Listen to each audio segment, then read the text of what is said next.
All right, hello guys, and welcome back to the Hammerdown YouTube channel. It's our second of the 36 interviews that we're going to try and cram in before Hammerdown Festival 2025. And we are with Josh and Kai from Cages for Preachers. How are we, guys? Going on, man? You all right?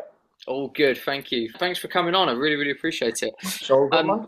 so we met pretty much exactly a year ago, and a show in Manchester with In Search of Sun. That was a pretty great show. Me Good and man. Adam from In Search of Sun, we were stood at the back of the room watching, going, "This is sick. This is really, really cool."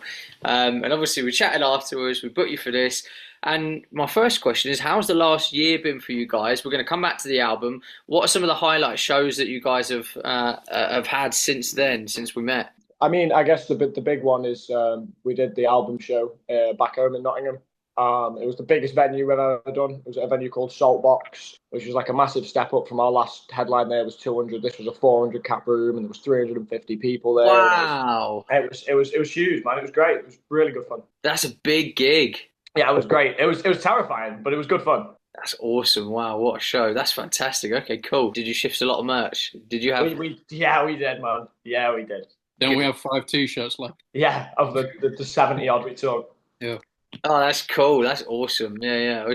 Yeah, what's left doesn't matter unless we know what you started with. Because if you took six and ended up with five, that's not so great, Josh. So that's good. Good that you took lots. Oh, that's wicked. Wow, that's amazing. So, look, in June you put the record out, and there's a real variety of songs on there. There's obviously the heavier songs. Then there's songs like Hallie and Slipping Away that are nowhere near as heavy, obviously. And so I wonder how the writing process goes with you guys, because there is such a broad variety of tracks on that album. Where do you begin? What's the first thing? Is it lyrics? Is it an idea for a song? Is it a riff? How do you build a song? It changes. It changes quite a lot with a lot of the songs on that record. They've been kind of in the bank for a long time in lots of different parts. So for loads of the songs, they changed. I know, for example, Heaven Has Fallen. I had the chorus written for the vocals completely written before we'd even written any music for it. And Wow. I've been waiting to kind of shoehorn that in. With other songs like with Slipping Away, that instrumental was just something we used to just mess about with at sound checks when we were to try to work out a clean tone. It's mostly Josh, man. Josh is the genius behind the operation. I just stand at the front and smile.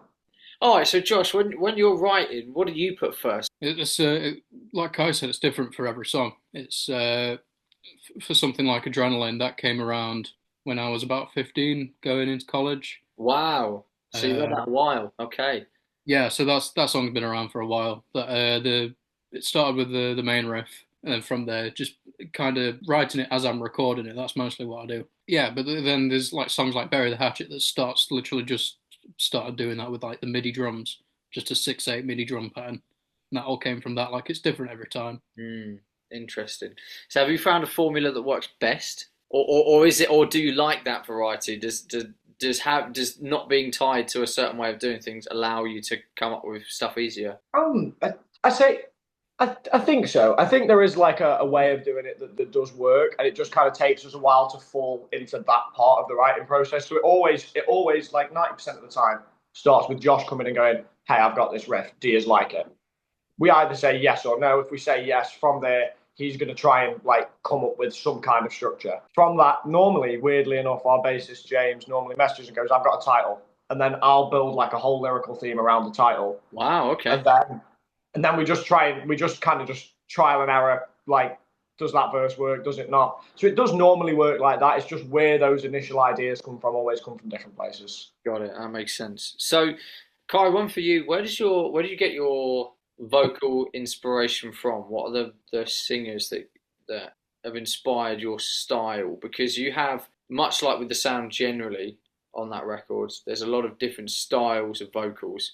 A lot of your verses are sung very, very differently to the choruses. There's quite a step change in, Yeah, sure. in how the songs go. I mean, the biggest one that I don't really think is that evident across the thing is Jeff Buckley. I just think a lot of the ways that he jumps from these kind of like low, kind of almost kind of like fluid bits to these really, really high, loud, aggressive, in your face kind of.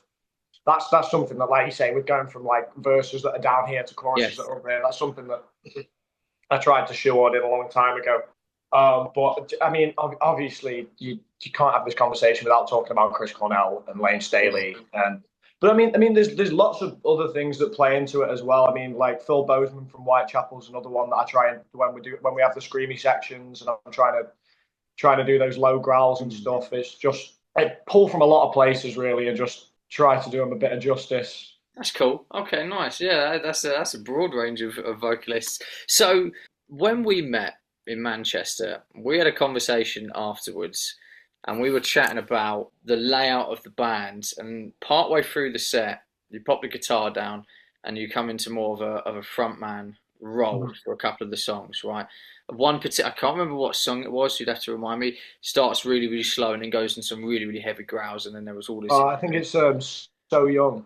Right, okay, because that song really, really stood out to us when we were watching, and it was awesome. And I wonder, because I obviously haven't seen you live since then, what's happened with the band in a live setting? Do you still do a mix of playing and singing, and being a frontman, sorry, or have you gone one way or the other? We've just hired a new bassist. So we're going from a four-piece to a five-piece. Our current bassist, James, is being replaced by a new bassist, aptly called James. Makes sense. Yeah. Yeah, of course. Yeah, I mean our bass player. Right, we're gonna have to give these a different name. So we'll call the new bassist Sarge. So James joined the band, James is a guitarist by nature. He's a technical death metal guitarist. He's an unbelievable guitarist, and he filled in for us on a tour after our old bassist just dropped out of the band. Sure. And he's kind of just been stuck in this role for 2 years, begging us to let him play guitar. And we've been so busy with touring and the album that we've just not been able to get around to it. But after having the conversation with you last year, we kind of like put our arse in gear, and we've managed to hire a new bassist. And it's exciting. So it's going to be Hammerdown and Mangata Festival are going to be the first appearances with him this year. So wow, that's awesome. That's cool. Yeah, I saw you on that. That's a great lineup, by the way. There's some wicked bands on there. That's it's gonna be good fun. Do you know what venue and what stage you're playing? I think we're playing the Liquid Light stage. Is that the name of the venue, or is that? Yeah. Okay. That's the heavy metal hairdresser stage. Yeah, that's it. Okay, because we've got one of the bands that we work with, Esoterica, are headlining one of the stages, but I don't think it's that one. So I think they're headlining the Ghost or something, Ghost Rooms, or is that right? Have I made that up? Red Rooms, maybe. I don't know, man. They're doing something. I just wondered if you guys were on the same stage, but we'll probably pop down and catch him though for sure. Yeah. No, you should. But that's really interesting. Then, so was that an active discussion that you guys all had then of like, okay, we should get a bassist in permanently so that you could step into a frontman role? Yeah, I mean, Josh has been like a big guy for that for a long time, really. I mean, we were always aware that the show looked better. I mean, you've seen it yourself. The show looks better when I'm not playing guitar. Yeah. I feel like I sing a little bit better because I'm not having to worry about the guitar. It feels a bit easier. But the problem was the way that we write. We always write for two guitars, so we always worried about how we would get the same kind of sound live, especially in the more in the quieter bits and the softer bits where there's like multiple parts going on.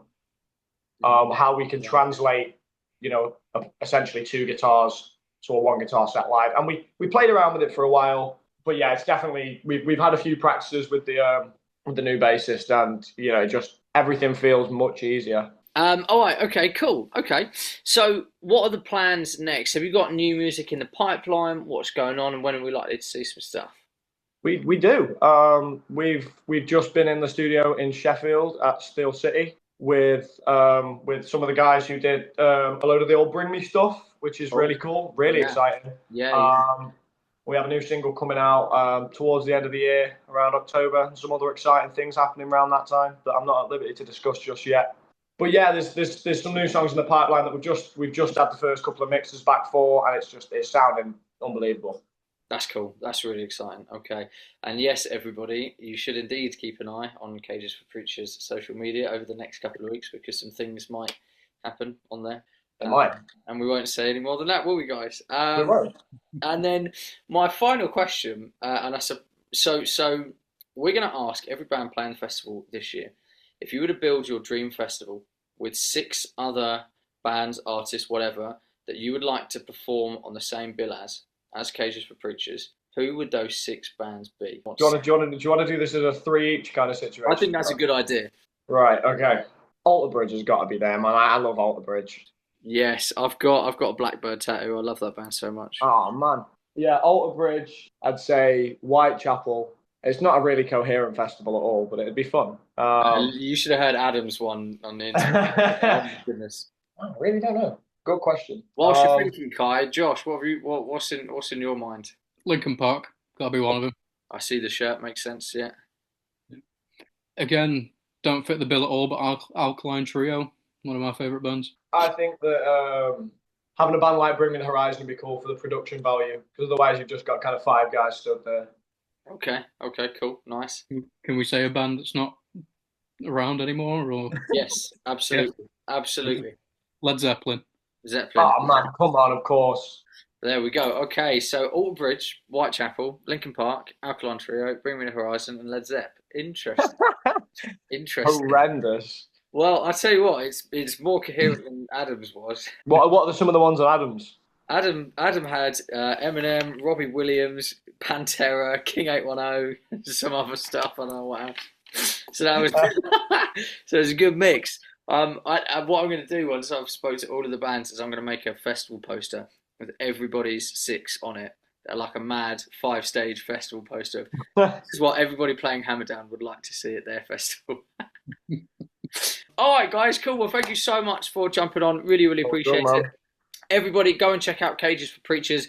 Go and keep an eye out on the socials for the mystical things that are going to be announced at some point in the next few weeks. And other than that, catch them at Dust on the 19th of July. And if you're further up north, at Mangata Fest a fortnight beforehand. Cool. Thanks, guys. Cheers, man.